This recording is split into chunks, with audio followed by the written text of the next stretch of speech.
무슬림들의 기독교 개종이 급물살을 타는 가운데 왜 한국 교회는 그토록 육신적인 열심을 내면서도 부흥은 고사하고 타이타닉처럼 침몰하는 모습을 계속해서 보여주는지 생각을 좀 했으면 합니다.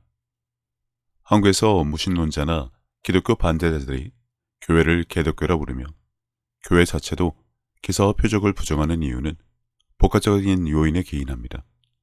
이 현상은 한국 교회의 일부 목회자들이 왜곡된 주장이나 잘못된 성경 사역을 전개하면서 생긴 부정적인 영향도 있으며 그 외에도 다양한 이유가 있기 때문인데 일부 한국 교회의 목회자들과 성령 사역자들이 기사와 표적을 지나치게 상업화하거나 왜곡된 방식으로 강조하면서 이에 대한 신뢰성이 떨어진 부분이 있습니다. 사람들은 교회의 목회나 성령의 역사 자체를 부정하는 것이 아니라 부정직하거나 비윤리적인 방식으로 이를 남용한 사례들을 보고 실망하게 됩니다. 목회자의 성폭행과 헌금 횡령, 교회 세습, 신자들 간의 불륜과 목사의 내연녀 및 첩이 되고자 하는 여신자들, 성경과 다른 성령 사역을 하는 등 이러한 사례가 부각되면서 많은 사람들이 기사와 표적을 기독교 신앙의 본질이 아닌 조작된 현상으로 바라보게 된 것이죠. 예를 들어 일부에서 목회와 성령의 능력을 이용해 자신의 교회를 확장하거나 기적을 이용한 영적 사기 행각을 벌이는 경우가 있습니다. 이로 인해 대중은 이러한 사역을 불신하고 기사와 표적 자체를 의심하게 됩니다.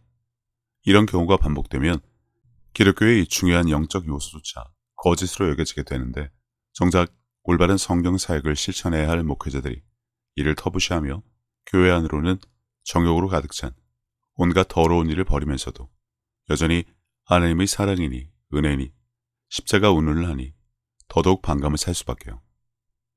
여기에 한국 사회는 급격한 세속화와 함께 합리주의적, 과학적 사고를 중요시하는 문화로 변화하고 있습니다.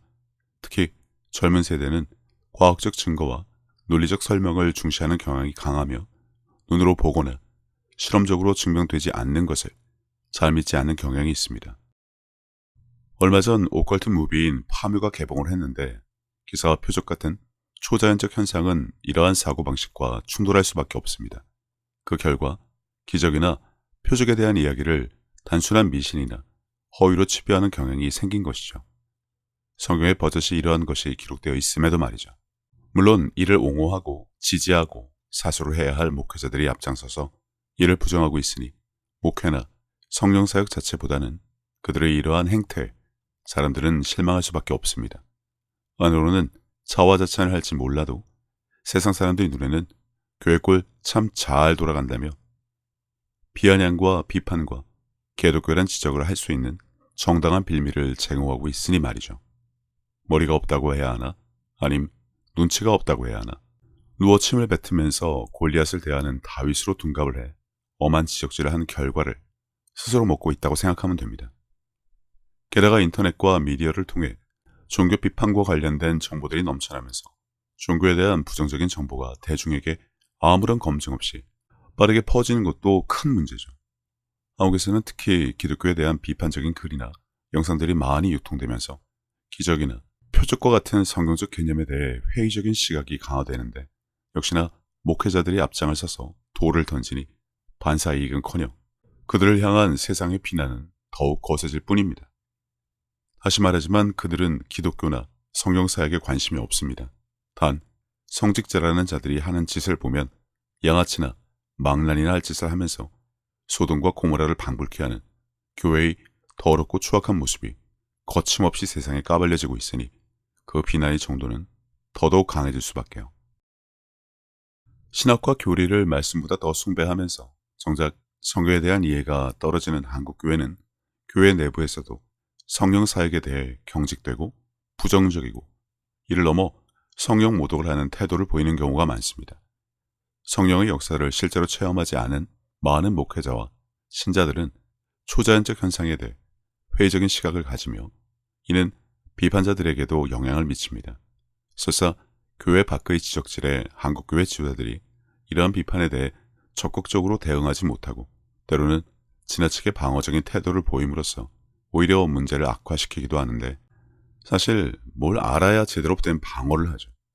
그들과 덩달아 끝났다, 없다, 하면 안 된다는 목소리가 날 뿐, 정작 성경에 기록된 말씀 그대로 살아내지도 않고 보여주는 믿음도 없으면서 오직 말씀으로 돌아오라는 헛소리나 하니 사서 비웃음거리가 되었다고 할까요? 총체적 난궁에 난장판이 따로 없을 뿐입니다. 그럼 왜 개독교라는 비난이 시작되었으며 멈추질 않을까 생각해 봤으면 하는데, 개독교라는 비난은 단순히 기독교 자체를 부정하는 것보다는 한국교회 목회자들의 부정직하고 비윤리적인 행태에 대한 반발에서 비롯된다고 볼 수 있습니다. 그중 대표적인 문제가 돈인데, 많은 교회에서 재정의 투명성이 부족하다는 비판이 자주 제기됩니다. 사실이 그렇고요.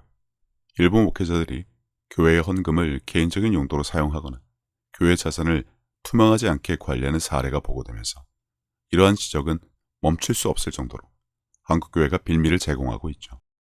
이러한 문제는 신자들뿐만 아니라 일반인들에게도 큰 실망감을 주며 교회의 본질적인 사명인 복음 전파와 구제 사역에 대한 신뢰를 떨어뜨릴 수밖에 없으나, 재정 비리를 일으키는 목회자들, 그런 것에 신경을 쓸 틈이 없습니다.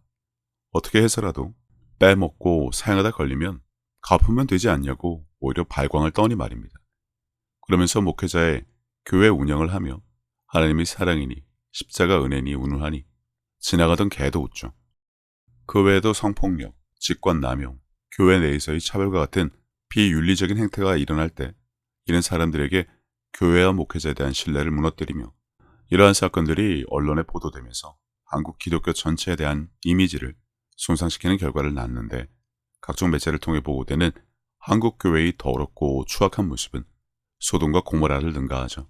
그리고 무엇보다 목회자와 신자들은 모르쇠로 일관하며 꼬리 자르기에 혈안이 되어 있지, 내부적인 각성이나 반성, 그렇게 조화라 하는 회개는 찾아볼 수 없지만 여전히 감성팔이 설교에 집을 짜내는 회개 기도에는 하루가 멀다 하고 교회에서 열리니 지랄도 풍년이라고, 이런 모순적이고 이기적이고 한심한 작태는 세상에서조차 찾아보기 힘들 정도입니다. 기독교의 본질은 이웃사랑과 정의 실천에 있지만 일부 목회자들이 이를 제대로 실천하지 못하는 경우가 많습니다.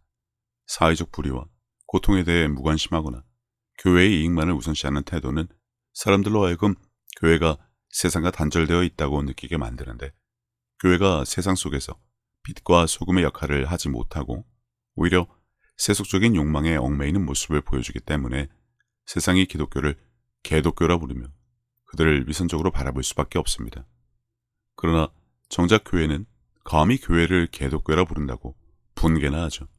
그들의 수준이, 문제에 대한 인식이, 책임감이, 도덕적 그리고 윤리적 기준이 있기나 할까 싶은 의심이 들 정도로 말입니다. 이로 인해 사람들은 기독교의 가르침과 실제 목회자들은 물론 신자들의 행동 사이의 괴리를 경험하며 개독교라는 비판적인 용어를 사용해 그 불일치를 지적하는 것입니다. 그러니 교회는 이를 겸허히 받아들이며 변화되어야 하는데 어디 그런가요? 그 결과로 한국 교회가 개독교라는 비난을 받고 일부 목회자들에 의해 저질러지고 있는 성범죄, 횡령, 불륜, 세습 사건들이 교회 내부에서 제대로 다루어지지 않으며 덮으려는 시도가 반복되는데, 한국 교회에 교단이 200개가 넘지만 이러한 문제에 대한 해결 노력이 부족한 이유는 단지 그들의 무책임으로 돌릴 것은 아닙니다. 누구나 알지만 한국에는 200개가 넘는 다양한 교단이 존재합니다. 이러한 교단의 분열은 교회의 단결된 대응을 방해하는 주요 원인 중 하나인데, 각 교단은 자신의 입지를 지키기 위해 경쟁하는 구조에 있으며 타 교단의 문제에 개입하는 것보다 내부의 문제를 우선시하는 경향이 강합니다. 이단에 대한 지적질은 미친 개처럼 지저대지만 성폭행 문제만큼은 어떻게든 덮으려고 하죠. 권위와 명성에 흠집이 나니 말입니다. 피해자인 신자들에 대한 그 어떠한 배려나 사과, 개선의 노력을 하지 않으면서 말이죠. 또한 교단 간의 교리적, 신학적 차이로 인해 연합적인 대응이 이루어지기 어렵고 문제가 발생했을 때도 책임 소재를 명확히 하거나 적극적으로 나서지 않는 경우가 많습니다. 최근에 동성애 지지 목사라는 바퀴벌레들이 나와 설침에도 불구하고 그 대응을 보면 알 수 있죠. 하나님이 가증스럽게 여기시는 일을 버젓이함에도 불구하고 한꺼번에 모든 교회가 들고 일어나야 정상인데 눈치나 보는 그들. 그러면서 박혁은 미친 개처럼 달려들어 물고 뜯는 그들의 이중성.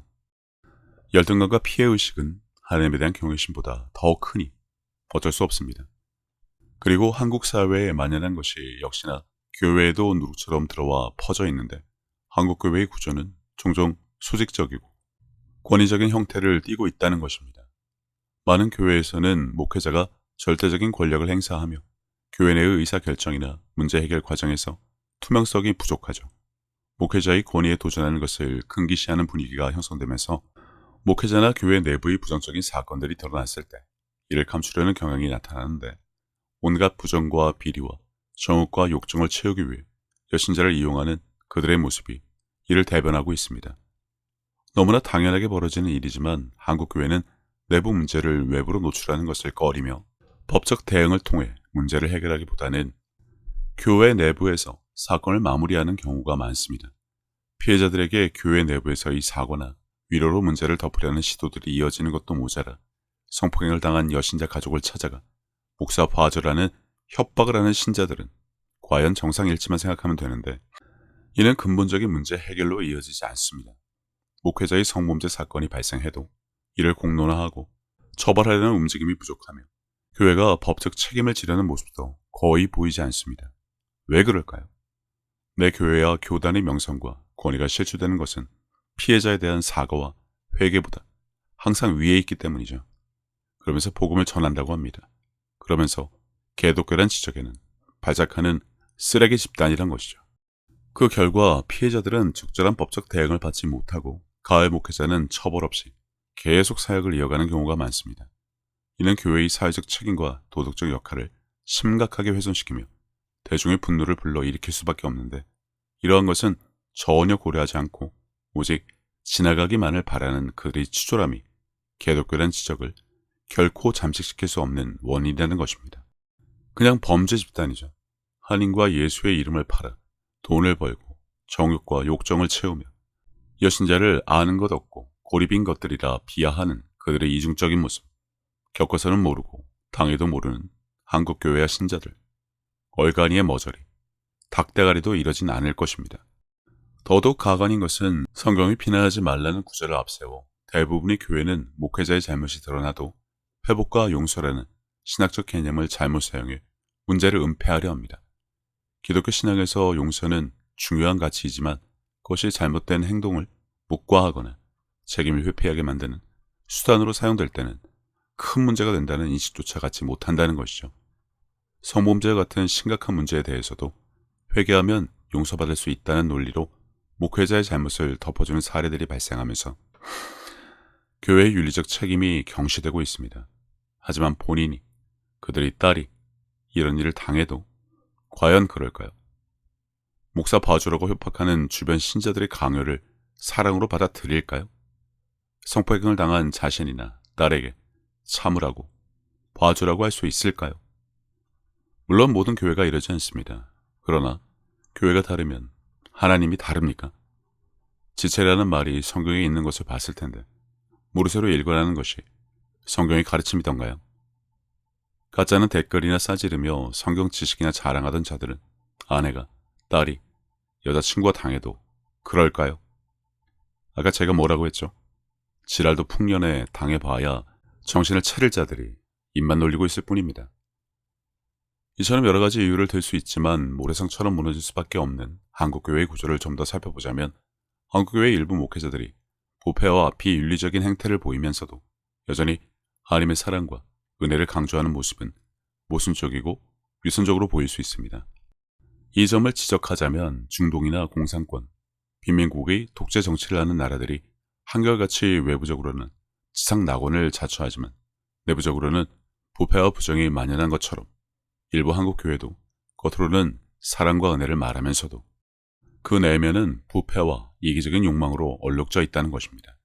그리고 이러한 사실은 이미 세상에 밝혀졌음에도 불구하고 모르쇠로 일관하는 교회와 목회자 그리고 신자들이 쥐새끼처럼 숨어 있다는 것이죠. 한국교회 일부 목회자들은 하나님의 사랑과 은혜를 설교하면서도 자신들의 이익과 권력을 유지하기 위한 행동을 하고 있습니다. 그들은 하나님의 이름을 앞세워 성도들을 설득하려 들지만 그 속에 담긴 의도는 하나님을 섬기기보다 자신의 자리와 지위를 지키려는 목적이 강하게 드러납니다. 조물주보다는 교회 건물주가 더 좋은 그들이니 말입니다. 이는 사랑과 은혜라는 기독교의 근본 가치를 무색하게 만들고 신자들이나 세상에 그 가르침이 위선으로 느껴지게 합니다. 그러니 개독교라 부를 수밖에요.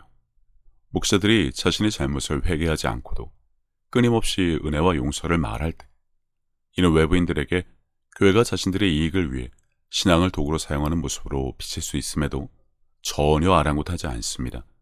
근본 없는 자들이 여태 목회를 한 것이고, 그러한 작자들에게 속은 신자들만 불쌍하죠. 그들의 개를 자처하는 자들은 내 교회, 우리 목사라며 앞장서서 그들을 보호하기 위해 온갖 추잡한 짓을 벌이면서도 그것에 대한 문제와 심각성에 대해 일체 인정하려 들지 않고 오히려 당연한 것으로 여기죠. 하나님의 종이니까, 내 교회야 우리 목사니까. 거지의 노예 근성은 교회라도 달라지지 않는다는 것을 여실히 보여주면서 말입니다. 미국에서 박혁 때문에 교회가 문을 닫았다며 크게 기사가 난 적이 있는데, 도대체 기독교는 생각이나 머리가 없는 자들만 모인 집단인가요? 이것이 바로 누워 침뱉기라는 것을 전혀 모르니 말이죠. 하기사 알아도 이슈를 만들고 문제를 키워 남을 지적하고 비판하여 반사이익을 누리려는 한국교회 수준이 어딜 갈까 싶은데, 역시나 그들은 사건의 본질에서 벗어난 이슈를 부각시켜 자신의 의견에 동조하는 자들을 모으고자 하는 일에나 혈안이 된 것을 알 수 있는데, 어차피 무너질 교회가 무너진 것이죠. 이단과 사이비에도 무너지는 교회가 널렸고, 특히나 신천지로 인해 문을 닫은 교회는 셀 수 없는 지경에 단지 한 교회가 그것도 박혁 때문에 문을 닫았다고 하면 그게 교회입니까? 얼마나 근본 없는 목회질을 했으면 그랬을지 아무도 생각하지 않을 것이라 여겼던가요? 이단과 사이비, 신천지에 의해 교회가 문을 닫으며 모든 교단과 교회는 고사하고 해당 교단이라도 나서서 이를 해결해 주던가요? 이러니 비겁함과 겁쟁이에 뒤에 숨어 쥐새끼 같은 짓이나 하는 한국교회라고 해도 전혀 이상하지 않죠.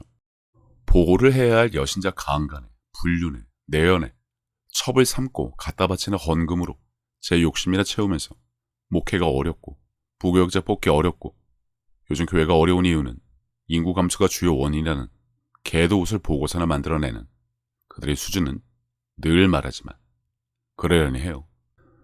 애시당초 믿음이란 반석 위에 세운 적이 없던 한국교회라는 거대한 모래성은 이미 무너지고 있습니다.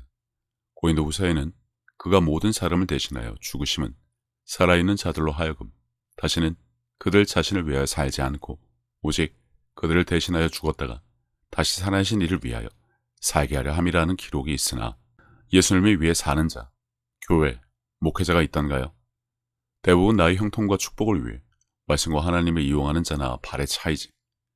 주님은 나를 믿으면 내가 한 일을 그도 한다고 하시지만, 지금 주님이 하신 일을 하면 거품을 물고 죽이려 달려드는 바리새인이 된 한국교회가 성령사역을 모독하는 것은 너무나 흔한 일입니다.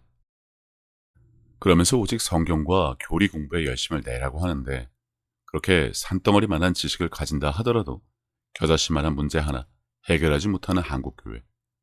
믿음이 기도와 의인이 간구로 질병을 고치는 장로는 찾아보기조차 힘들고, 지난주 설교조차 이번 주가 되면 기억하지 못할 정도로 저급하고 감성팔이에 좋은 느낌이나 받게 해주려는 그들의 립 서비스는 신앙과 믿음과 말씀과 전혀 상관없이 보일 뿐입니다. 사도행전에 이런 기록이 있죠. 이제 내가 너희에게 말하노니 이 사람들을 상관하지 말고 버려두라. 이 사상과 이 소행이 사람으로부터 났으면 무너질 것이요, 만일 하나님께로부터 났으면 너희가 그들을 무너뜨릴 수 없겠고 도리어 하나님을 대적하는 자가 될까 하노라 하니인데, 박혁이 누구에서 난 것을 어떤 기준으로 판가름하던가요? 어디서 듣도 보도 못한 목사라는 자가 나와 박혁에 대해 주절거리면 마치 그것이 진리인 듯 내보내는 유튜브 영상이 발에 차이는 것도 당연하죠. 그런 것이나 만드는 자의 수준이야 어련할까 싶은데, 금가루, 목사 안수, 티셔츠는 성경에 기록되어 있지 않습니다. 그러면 지금 한국교회가 하는 일은 성경에 기록되어 있어 여신자 성폭행에, 불륜에, 내연녀에, 첩에, 횡령에 세습을 하나요? 세상이 제3자의 눈으로 보면 한국교회의 지랄은 언제나 풍년이죠. 박혁이나 교회나 그들의 눈에는 똑같을 뿐이지만, 한국교회만 어떻게든 박혁을 모함하려고 주작과 선동을 일삼는데, 그런다고 망한 교회 살아나지 않습니다. 그냥 박혁이 모습을 감추면 교회가 살아날 것이란 기대를 하는지 몰라 누워 침을 뱉는 그 발광들을 하는지 모르겠는데, 만약 그렇다면 한국교회는 박혁 하나 감당하지 못하는 오합지졸 집단이란 것만 밝혀질 텐데, 그럴 것 같으면 그가 있어야 하지 않을까요? 바로 전에 그에게 감사하라는 영상을 올렸는데 뭐라도 할 것이 있으니 말입니다. 그렇게 해서라도 말아먹은 교회, 목회로 인해 생긴 열등감과 피해의식이라도 쏟아버릴 대상이라도 있으니 얼마나 고맙냐고 말입니다. 박혁이라는 파도에 무너지는 한국교회, 이걸 교회랍시고 여태 운영한 자들이나 거기 다니며 시간과 돈과 정성을 쏟아부은 신자들은 과연 뭘까요? 교회가 지들 기준에 조금만 잘 되어도 다들 자기 자랑에 혈안이 된 자들 뿐이지, 천국 복음을 전하면 당연한 일로 여기는 자들은 여태 본 적이 없습니다. 발전난 교회가 목회를 하고 그런 목사를 떠받드는 미치광이 정신병 신자들과 이를 모르쇠로 방관하는 교단과 교회와 목회자와 신자들이 모여 만든 열등감과 피해의식에 쩔은 한국교회. 성경에는 분명 복음을 전하며 기사와 표적에 행해졌다고 하는데, 말에 있지 아니하고 능력이 있는 하나님의 나라, 성령이 나타나심과 능력으로 전하는 천국 복음조차 제대로 전파하지 못하는 한국교회라는 모래성은 과연 언제까지 버틸까요? 지금도 거기에 모래와 물을 붓던데 아기돼지 삼형제 이야기라도 들려드려? 개미와 배짱이는 어때? 슬기로운 다섯 처녀 이야기도 좋고, 포도나무 가지에서 떨어지면 죽는다는 것을 알면서 지금 물가에서 퍼덕이는 한국교회를 과연 누가 물속으로 넣어줄 것인지 모르겠지만, 하나님은 인간에게 자유의지를 주셨기에 카인이 살인도 막지 않으신 것인데, 한국교회만 그렇게 해주실 이유가 있을까? 마음을 새롭게 하여 변화되지 않으면, 스스로 회개하고 돌이키지 않으면 그냥 그대로 말라 죽을 텐데. 무너진 모래성은 흔적도 없이 바다에 삼켜질 뿐입니다. 박혁은 산길자를 찾아 두루 다니는 마귀가 아닙니다. 그에게 잡아먹혀 망할까 두려워한다면 그닥 새로운 것도 아니죠. 이미 이단과 사입이 신천지에게 주새끼처럼 굴었으니 말입니다. 마이가는 모래성인 한국교회, 인구의 감소가 원인이고 박혁이 원인이라는 치졸한 변명 말고 뭐 새로운 것 없습니까? 스스로 방만한 경험을 하고서 망한 자들이 교회에 와서 세상 사는 방법을 배우라니, 이게 또 뭔 개소리인가 싶어 어질어질합니다. 한국교회에 없는 몇 가지는 말씀, 믿음, 성령이고, 회개와 회심과 회복의 단계가 없으니 하나님과의 관계가 서먹할 뿐입니다. 결국 아무것도 없고 껍데기뿐이란 말입니다. 감성파리 설교로 하도 즙을 짜서 말라 비틀어진 노가리처럼 볼품없을 뿐이고요. 맥락 없는 지적질과 근본 없는 성경 지식으로 헛소리나 찌끄리지 말고 도대체 어디에 가면 성경에 기록된 그대로를 행하는 교회가 있어 주님이 하신 일을 이어서 하는지 볼 수 있을까요? 그나마 성령 모독을 하지 않는 교회, 성령 사역을 한답시고 설치는 교회 등 뭐 저마다 자기네가 그런다고 말하던데, 안을 들여다보면 인성빠은 연놈들이 자기 홍보에 정신이 팔려 내가 정통이고 진리를 전한다고 하지만 즐기 작은 자에게 하지 않은 것이 내게 하지 않은 것이란 말씀에 근거해서 들여다보면 그 뒤에 숨은 썩은 짓들은 여전히 냄새를 풍기나 그들만 여전히 모르쇠로 나올 뿐이죠. 거짓 선지자 비유, 과연 주의 이름으로 선지자 노릇하며 주의 이름으로 귀신을 쫓아내며 주의 이름으로 많은 권능을 행하면 그만일까요? 그럼에도 불구하고 버림받은 이야기, 주님이 언급하신 불법의 뜻을 몰라 그러는 것입니다. 니를 멋대로 애는 썼다만 그 불법들로 인해 내가 도무지 알지 못하는 자들이니 떠나가라는 말씀을 들을 자들, 죽을 써서 개를 준다는 표현, 지금 한국교회 목회자나 성령 사역자들이 귀담아 들어야 할 것입니다. 지금의 자리에 올라오기까지 성경을 읽기 위해 촛대를 훔친 일이 없는지, 뒤에 숨어 쥐새끼 짓은 한 적이 없는지 말이죠. 반석인지 모래성인지는 심판대에서만 밝혀집니다. 멋대로 사역하고 그때 가서 칭찬을 받을지 아니면 여태 허짓거리 했는지 알면 된다는 것이니 신경 쓰지 말고 제 멋대로 하던가 하세요. 모래성도 쌓여야 무너지는 맛이 있으니 충분한 시간을 가지고 열심히라도 하기 바랍니다.